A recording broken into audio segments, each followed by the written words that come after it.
तो चला ही गया। ये साधक लोगों के लिए बोला गया है। जो लोग संत की स्थिति में पहुंचना चाहते हैं उनके लिए कहा गया है कि तुम एकदम तलवार के धार पे हो, तुम दया करे तो आफत आई और दया नहीं तो संत कसाई, मतलब मानवता को भी तुम्हें छोड़ना नहीं है। लेकिन अगर तुम्हें कोई व्यक्ति विशेष को पकड़ लिए तो तुम फंस जाओगे। इस साधक को सचेत किया गया है, साधक को सचेत किया गया है कि किसी में लिप्त मत हो।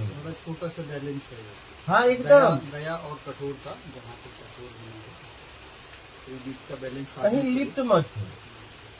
ये कि नहीं किसी के मुंह में आके फंस गए उसी की सेवा करने लगे व्यक्ति विशेष की।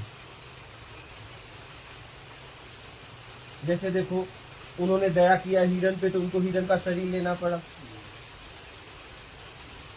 आफत आई ना। अब गए थे अपनी खोज में, पाल लिए हिरण, तो हिरण के मुंह में जब उनका शरीर छूटा, वियोग हुआ, हिरण के याद में शरीर छूटा, तो उस हिरण का शरीर हुआ, बाद में जड़ भरत हुई। तो जब तक ज्ञान न हो, अगर आप पूरी तरह निकले हैं और जब तक ज्ञान न हो तब तक ये जीव भी नहीं पालना चाहिए। ये आपका बंधन हो गया। क्योंकि आप रात को सोए तो आप अपने आप में थोड़ी ना सो रहे हो, आप तो सुबह उठने के लिए सो रहे हो, सुबह इनको चारा देना है। तो वो कोई अगर कमिटमेंट या जो आपने समझ के लिया है कि इतना करना है रोज काम में, तो उतना अगर समझ के लिया है और उतना आप निकले किसके लिए हो? आप जब निकले थे तो किसके लिए थे? अपने कल्याण के लिए कि जीव पालने? किस लिए निकले थे? तो जीव पालने से आत्म कल्याण रुक जाता है ना। आप उसमें मोह में फंस गए ना। जरूरी है यही। अगर निकलना है तो यही तो बात मैं अभी बताया कि वो कैसे उनको हिरण का शरीर मिला। क्या हिरण का दूध पीते? मोह में पड़े ना, ऐसे ही पड़ जाए तो नहीं। आप मोह से मुक्त कहाँ हुए हो? मोह में तो जी नहीं रहे हो। उस स्थिति पे पहुंचे कहाँ? मोह में तो अभी आप हो ही। अब जैसे उदाहरण के लिए अगर इसका बोलूंगा, गाय और बिल्ली है यहाँ, और अगर मुझे कोई दिक्कत नहीं है, अगर कल को कोई इनको उठा के ले जाए, मुझे कोई दिक्कत नहीं। ये अगर मान लीजिए इनका दुरुपयोग करने वाला ले गया और आपकी शरण में आपने रखा है तो आपको दोष लग जाएगा, क्योंकि आप नियमित इन्हें भोजन दे रहे हैं, इनकी देखभाल कर रहे हैं। ऐसा कैसे? अगर आके इन्हें बिना मतलब का कोई पीटने लगे तो आप चिल्लाओगे नहीं उनपे?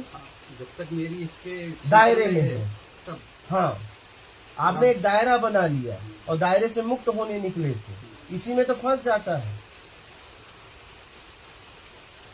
मतलब मुझे तो पर्सनली ऐसा नहीं लगता कि मैं फंसा हूँ। आपको लगने से नहीं होता है। कल को ये चले जाए या वो कहीं घूम चले जाए और वापस ना आए तो मैं उसको कोई मिस करूंगा या ये होगा, ऐसा नहीं लगता।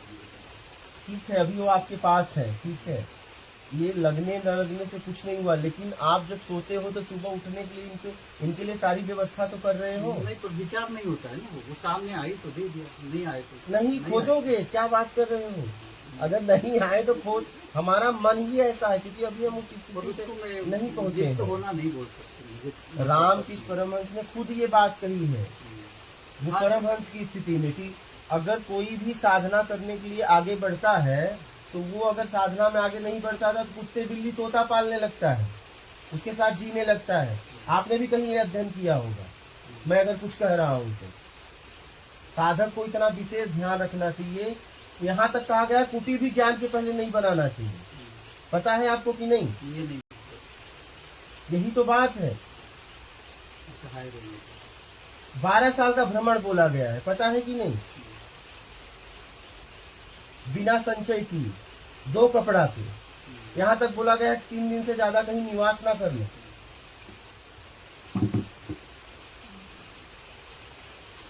इतना तो पढ़े होंगे। अगर हम ये पालन नहीं करेंगे तो उपलब्धि कैसे होगी? अगर कहा गया है तो कुछ समझ के ही किसी ने कहा है, वो भी परम स्थिति पे होने के बाद कहा है।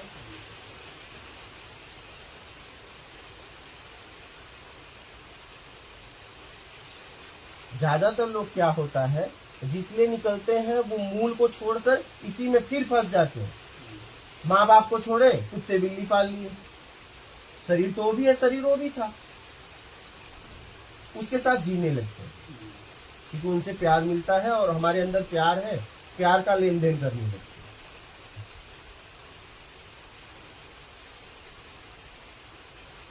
इसीलिए 12 साल का भ्रमण कहा गया है। ये इतना कहा गया कि अगर आप पूरी तरह निकल गए हो अपने कल्याण के लिए तो 2 सीट से ज्यादा कपड़े भी ना रखें। पता है आपको? अपरिग्रह उसका कम से कम में जितना आपका काम दो से ज्यादा रखो।